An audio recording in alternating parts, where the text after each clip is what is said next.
Alright guys, I'm going to do a video response for Reina Martin, but I've just been in my backyard all day and it's just so beautiful here. I just love my house. I just figured you guys would enjoy the scenery here, what I've been looking at, just the cloud coverage, and got horses back there. Those are my neighbor's horses, so it's always cool to see my neighbor's horses. But anyways, I'm going to do a video response here for Reina Martin. I just love my backyard, love my house. Anyway, here we go. I'm gonna go on into the man cave. There's my dog, Jackson. Jackson, say hi. Say hi. Say hi to everybody. He's the cutest dog ever. And then maybe I'll show you my other dog, Zoe. Zoe. Oh, there you are. How are you doing, Zoe? Say hi to everybody, Zoe. Say hi. So there they are. Anyways, I'll show you guys.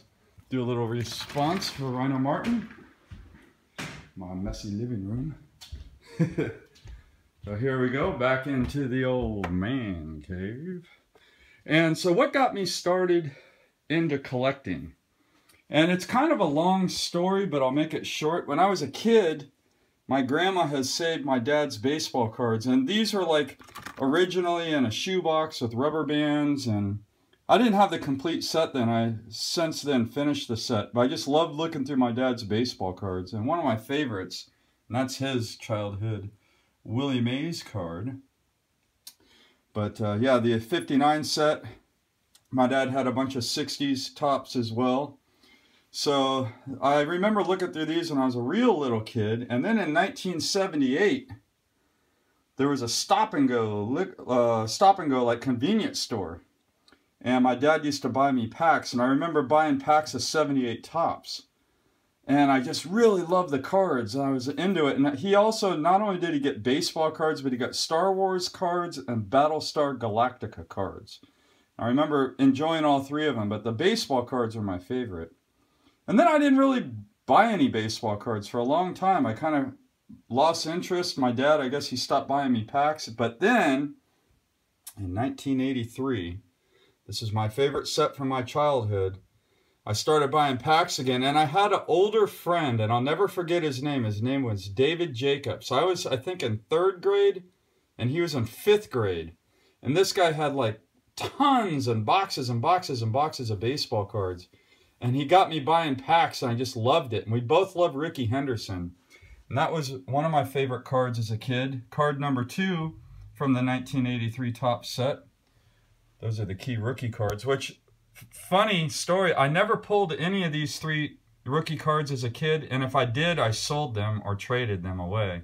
But when I went back and looked through my collection when I got older, I didn't have those 3. And then my favorite all-time card as a kid was card number 180 from 1983 Topps, Ricky Henderson. So these cards are not my childhood 83 Topps. I bought this set when I got back into collecting. So I collected from like 83 through 1990 pretty regularly. I bought pretty much all my expendable income went to baseball cards. And then I stopped collecting after the 1990 season. And then 97, I started picking up like key rookie cards from my childhood, like the Griffey Upper Deck, the 85 Topps McGuire, you know, cards I couldn't afford as a kid because by the time 1997 rolled around, they were affordable. And so I was starting to get back into it. And then in 98, I saw this sitting at my LCS, this very card, this 1998 Finest, No Protector, Ken Griffey Jr. Refractor. And I picked this card up, and the rest is history. I have been a baseball card junkie ever since. So this card really was the card that got me started collecting the modern stuff. I mean, I know 1998 seems old now, but for that time, man, let me see if I get the shine to show on that thing. But at the time in 1998, when I was picking up new cards for my collection, it was just like 80s rookies that I couldn't afford as a kid. And then when I got that thing, I remember I bought this card for $85 back in 1998. Best investment I ever made because it got me right back into collecting. And it is a beautiful card. Just a gorgeous card. So there we go, 83. First time I bought packs with my own money. 78. My dad bought me, I probably had maybe 20 packs worth of cards as a kid back in 78. I had a pretty good stack of them. And of course, my introduction into baseball cards was thumbing through my dad's 1959 Topps collection. Alright guys, so thanks so much for watching. And as always, happy collecting.